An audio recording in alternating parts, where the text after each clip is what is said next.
प्रेमसंबंधाच्या वादातून एका युवकावर झालेल्या जीवघेण्या हल्ल्याने संपूर्ण परिसरात खळबळ उडाली आहे.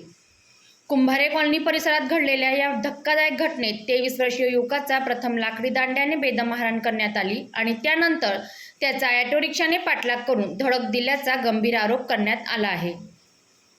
मिळालेल्या माहितीनुसार जखमी जमशेर उर्फ जम्मू मुनीर खान पटेल हा युवक आपल्या प्रेयसीला भेटण्यासाठी गेला होता. मात्र काही क्षणातच वादाचे रूपांतर रक्तरंजित संघर्षात झाल्याचे समोर आले आहे.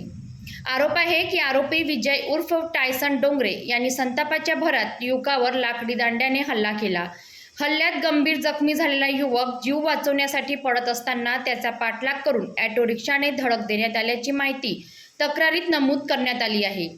या घटनेमुळे परिसरात भीतीचे वातावरण निर्माण झाले असून नागरिकांमध्ये संतापाची लाट उसळली आहे.